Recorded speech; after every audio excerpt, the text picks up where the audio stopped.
Hey, I wanted to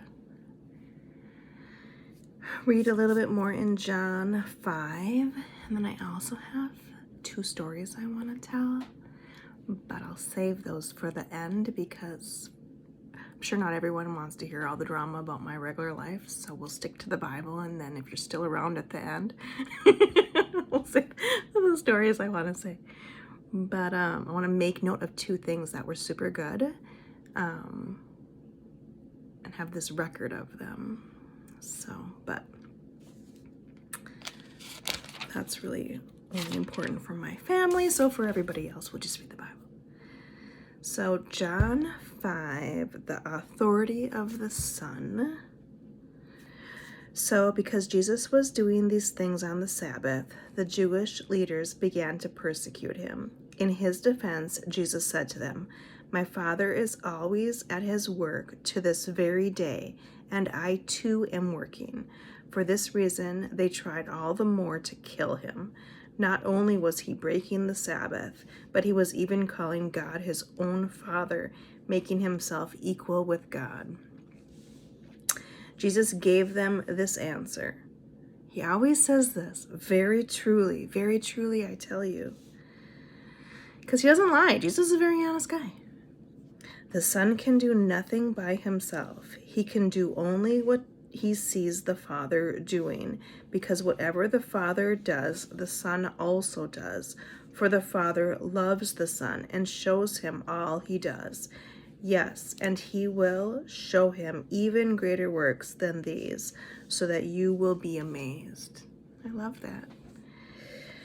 For just as the Father raises the dead and gives them life, even so the Son gives life to whom he is pleased to give it. Moreover, the Father judges no one, but has entrusted all judgment to the Son, that they may honor the Son just as they honor the Father. Whoever does not honor the Son does not honor the Father who sent him. Very truly I tell you, whoever hears my word and believes him who sent me has eternal life and will not be judged, but has crossed over from death to life. Very truly I tell you. Oh no, I lost my spot.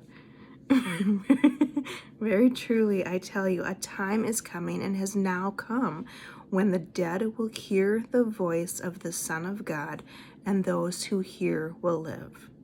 For as the Father has life in himself, so he has granted the Son also to have life in himself, and he has given him authority to judge, because he is the Son of Man.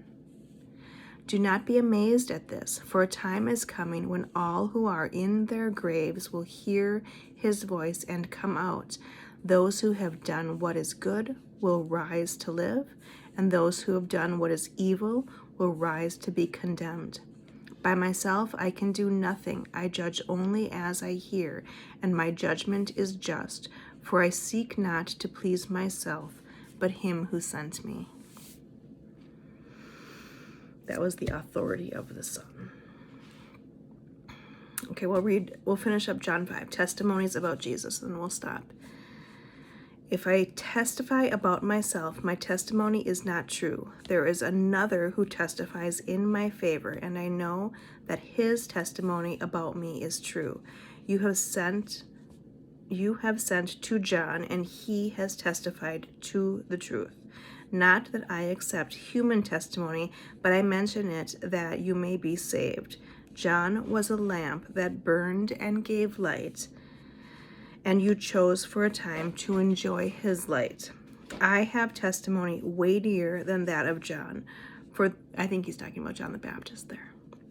I have testimony weightier than that of John, for the works that the Father has given me to finish, the very works that I am doing, testify that the Father has sent me. And the Father who sent me has himself testified concerning me. You have never heard his voice, nor seen his form, nor does his word dwell in you, for you do not believe the one he sent. You study the scriptures diligently because you think that in them you have eternal life. These are the very scriptures that testify about me, yet you refuse to come to me. to have life. I do not accept glory from human beings, but I know you. I know that you do not have the love of God in your hearts. I have come in my Father's name, and you do not accept me. But if someone else comes in his own name, you will accept him. How can you believe, since you accept glory from one another, but do not seek the glory that comes from the only God? But do not think I will accuse you before the Father. Your accuser is Moses, on whom your hopes are set. If you believed Moses, you would believe me, for he wrote about me. But since you do not believe what he wrote, how are you going to believe what I say? All right, so we're stopping at John 6. Next is Jesus feeds the 5,000.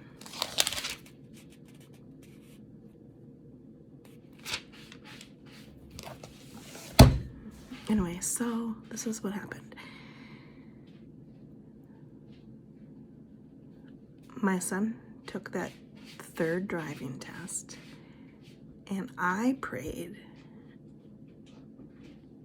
and there's nothing abnormal about that. And we were happy that he passed. You know, I was so happy for him. I think I was actually filming one of these videos as I found out that he had passed. So I have that recorded, which is super awesome. But my daughter came home from her dad's house yesterday, and her dad does not go to church. My ex-husband is like not a church guy. He was raised Catholic, but he has never gone to church. And that's part of the reason why we got divorced too. I mean, I really wanted like someone to go to church with me, you know, and he would never, he just wasn't, that's not his thing. And I was like, why am I going to church alone? I'm married. I'm a married woman. I gotta go to church alone. I gotta haul my kids alone like a single mother to church. Of course, that's not why we got divorced, but I'm just saying that was an element of our marriage. And anyway, so she comes home and she's like, Dad went to church this weekend. And I was like, what? So I guess that he had prayed also for our son to pass this driving test, because we really wanted our son to pass the test, and we have love for him, and we were just so desperate for him to pass and have a, you know, just finally get this license. And I guess his dad prayed and then like made a deal with God that, you know, if William passes the driving test, then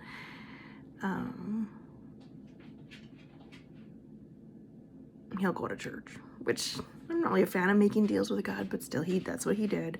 And then our son passed, and then my ex-husband went to church. Now, he was raised Catholic, so then he went to a Catholic church, but that made an impact for my daughter, because she's getting a lot of this like religious stuff from this side of the family when she's at mom's house, right? And at dad's house, it's always been the opposite. Very, very anti, very, very unsupportive. So to have that side of the house, which is her father, actually go to church on his own and pray on his own is impactful. And meanwhile, my daughter had been reading in this book that I read on here, and she has her own copy, and so she had been reading like a page a day for a while, like around Easter and stuff. She was on a pretty good stretch of like reading a page a day, the goal to finish in 1 year. And then she kind of fell off and wasn't doing it for months and months, and I didn't want to pressure her, but I was like, she's not really doing it.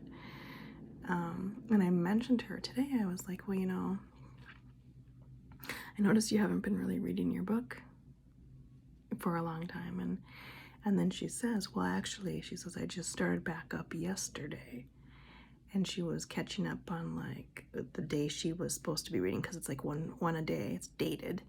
And then she was going back and reading some of the old ones that she had missed. So she's like in catch-up mode. And I didn't say anything to like inspire her to do that or prompt her to do that. I think the reason why she did that was because her dad had gone to church and had prayed.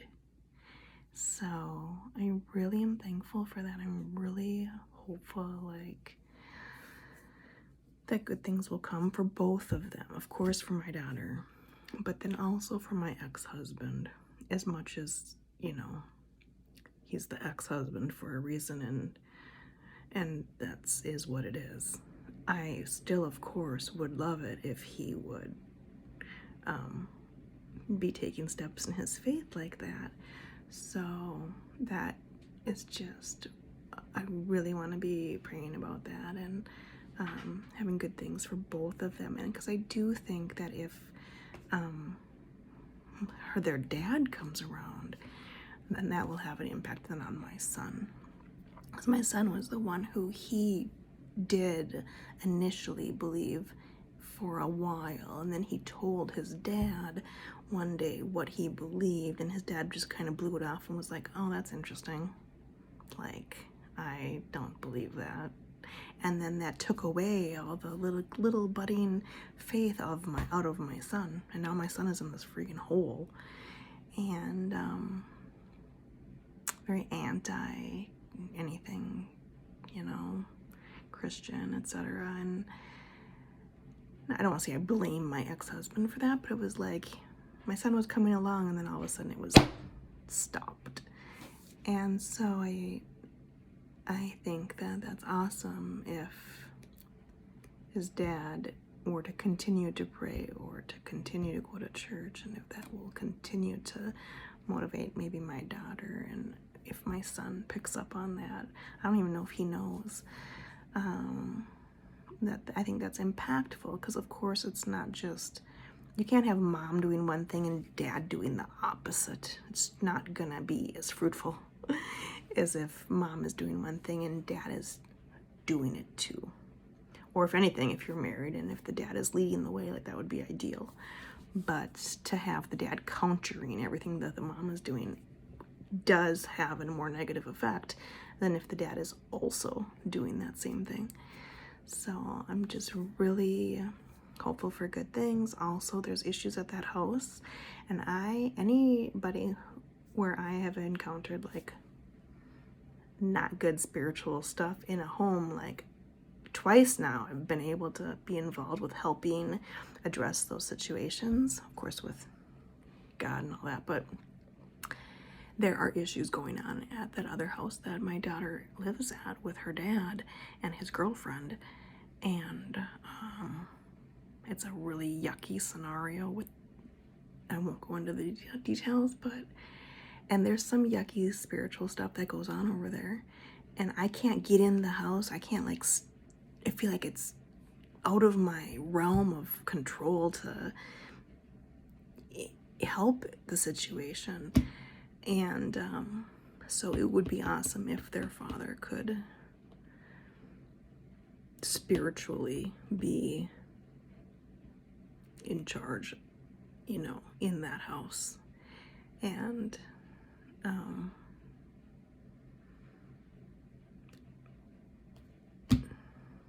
but that's probably a stretch, but we can still hope for it. But I think that's probably a stretch. Anyway, still a good thing though that he did pray the one time and that he did go to church the one time, and that I think that's what motivated my daughter to resume reading her Jesus Calling devotionals. So hopefully that keeps going.